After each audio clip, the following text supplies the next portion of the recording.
Welcome to this explainer. So, if you've pulled up to a fuel pump recently, you've probably noticed something's changed. Today, we're diving right into a fascinating and, honestly, highly debated topic: India's rapid transition to E20 fuel. We're going to objectively explore the whole picture, looking closely at both the massive environmental promises of this new blend and the real-world mechanical controversies that are increasingly popping up in headlines and consumer courts. Here's how we're breaking this down today. We'll start with what E20 actually is, look at the scientific trade-offs, dive into the wear, tear, and mileage, check out a recent consumer court battle, and finally wrap up with the government's official response. Section 1. What is E20 fuel? The new standard at the pump. All right, let's establish exactly what's flowing into our gas tanks right now. E20 is a very specific, carefully engineered mix: 20% plant-derived ethanol blended with 80% traditional petrol. The whole idea here is to slash our reliance on imported fossil fuels. And scientifically speaking, it makes sense. Ethanol actually packs a higher octane rating than regular gas. That's a huge plus because it helps your engine burn the fuel more completely, which literally translates to cleaner emissions and better overall efficiency. But here's where things get a bit sticky.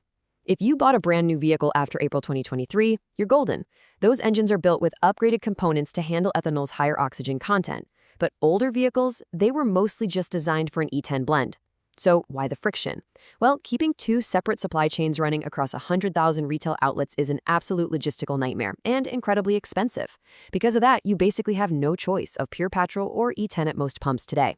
Whether your car is brand new or 10 years old, you are practically forced to adopt this new blend. Which brings us to Section 2, the scientific trade-offs. What actually happens inside the engine?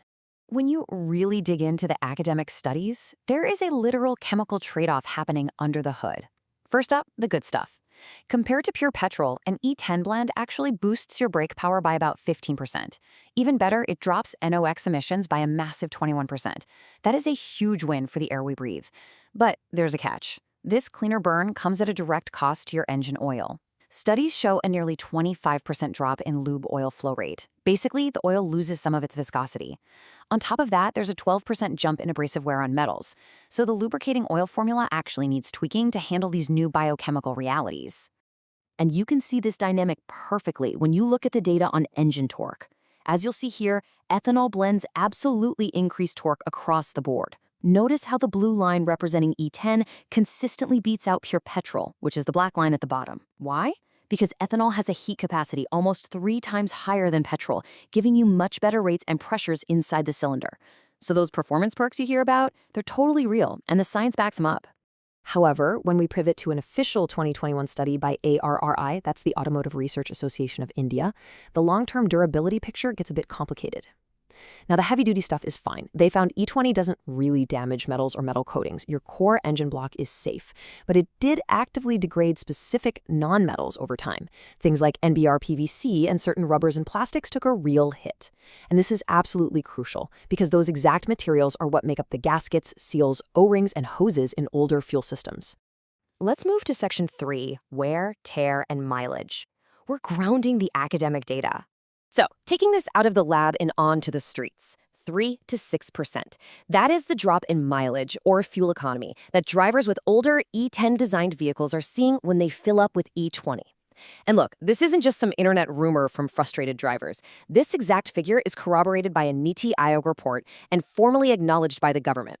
The reason is simple physics. Ethanol produces slightly less energy per liter than pure petrol. So an older engine literally has to burn a bit more fuel to cover the exact same distance. So what's the fix if you're driving an older car? Well, to protect those vulnerable rubber and plastic parts from chemical degradation, consumers are having to turn to aftermarket ethanol conversion kits. These upgrades will set you back around 15,000 rupees. And right now, that financial burden falls 100% on the vehicle owner. No manufacturer has formally made official upgrade kits available yet, which leaves drivers pretty much on their own, relying entirely on third-party vendors. All right, Section 4, the consumer court battle. This is where the science meets the law. Let's look at what happened when these exact mechanical headaches actually hit the legal system. This timeline tracks a massive landmark case, India's first known E20 legal challenge. Back in 2024, a consumer bought a hybrid car with a solid 1 lakh kilometer guarantee.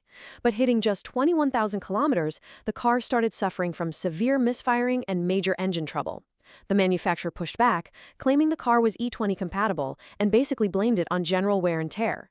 Repairs failed, the case escalated in 2025, and then, recently in 2026, the Repo District Consumer Disputes Redressal Commission ruled entirely in favor of the vehicle owner. The commission just wasn't buying the manufacturer's defense. They stated that despite multiple workshop visits and repairs, the problem persisted, proving the defect wasn't resolved. They ordered the manufacturer and the dealer to pay up, reimbursing repair expenses, covering litigation costs, and even adding compensation for mental agony. But here's the absolute game changer in this ruling.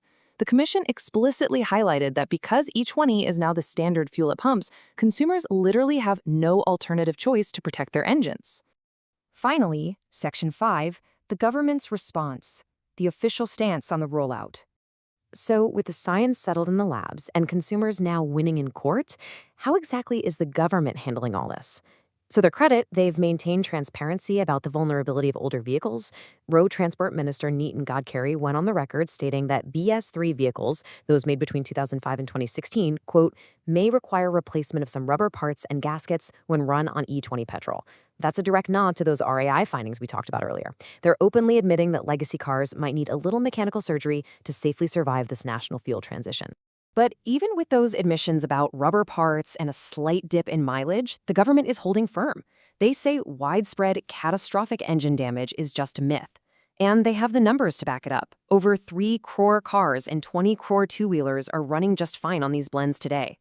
On top of that, one major manufacturer recently serviced 1.5 crore older non-E20 certified cars without a single reported claim of E20 specific damage.